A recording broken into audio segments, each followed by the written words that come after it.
आज बच्चों हमारा एक बहुत अच्छा टॉपिक है जिसका नाम है पाई ग्राफ। और यहाँ हम बहुत मज़ेदार तरीके से सीखेंगे पाई ग्राफ क्या होता है।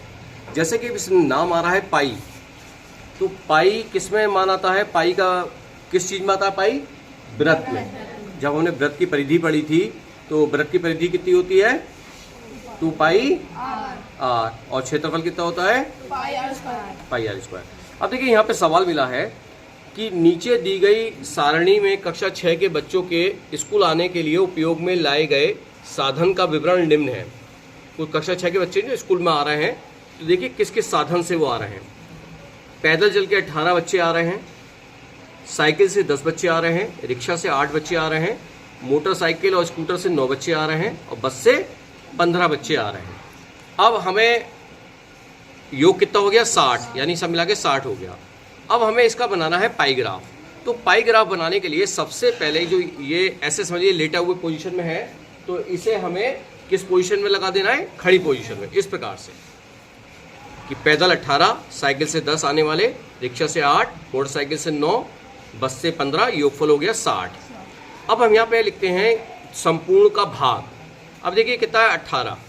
तो यहाँ पे हम 18 लिखेंगे। अभी संपूर्ण का भाग है तो 18 बटे में क्या आएगा? टोटल कितने हैं? 60। ऐसे ही सबके संग करेंगे। यहाँ पे साइकिल के संग क्या होगा? 10 बटे 60। ऐसे यहाँ पे क्या होगा? 8 बटे 60। यहाँ पे 9 बटे 60, यानी कुल भाग तो 60 है ना। और 15 थे, और 15 कितने में से? 60 में से। तो ये भाग हो गया। तो संपूर्ण का भाग करने के बाद फिर हमें तीसरी आती है त्रिज्या खंड का कोण। यानी जब हमें पाई ग्राफ बनाना होता है तो हमें ये दर्शाना होता है कि पैदल चलने वाले कितने डिग्री पे आएंगे, कितने भाग पे आएंगे। हमने भाग तो पता कर लिया कि 18 बटे 60 भाग पे हमारे पैदल चलने वाले आ रहे हैं, लेकिन इसे पाई ग्राफ यानी कि वृत्त पे दर्शाने के लिए हम क्या करें? तो इसके लिए देखिए क्या करना होता है। ये टोटल अगर हम इसको देखें, चांदा लगा हुआ है, ये टोटल कितने डिग्री घूम रहा है बताओ? 360 डिग्री। अब 360 डिग्री पे हमें कैसे करना होता है? तो देखिए क्या करना होता है।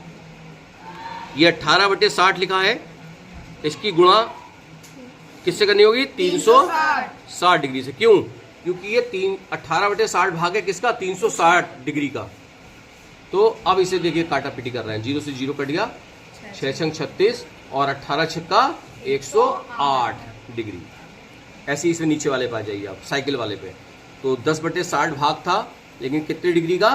360 डिग्री का। तो ये गुणा भाग करेंगे हम। 0 से 0 कट गया, 6 छंग 36 और ये कितना आ गया? 60 डिग्री।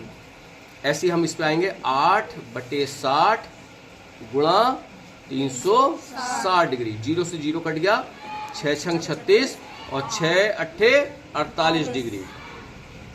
अब इसके बाद देखिए इसमें आएंगे 9 बटे 60 गुणा 360 डिग्री। 0 से 0 कटा, 6 छंग 9 छक्का 54 डिग्री। और इसके बाद 15 बटे 60 गुणा 360 डिग्री, यानी कि ये चीज़ यहाँ लिखी और उसके बाद 360 डिग्री से हमने इसकी गुणा कर दी। 6 छंग 15 छक्का 90 डिग्री। और इस प्रकार से ये हमारे भाग निकल आते हैं। अब देखिए इसको करते कैसे हैं। ये हमने शून्य पे रखेंगे। इसे कितने पे रखेंगे? शून्य पे। चांदा लेके आओ बेटा। और शून्य पे रखने के बाद हम 100 देखिए शून्य पे रख लिया। इसके बाद हमने देखना होता है कितना? 100 देखिए इसे हटा दे रहे हैं। ये देखिए ये इस तरीके से चांदे से।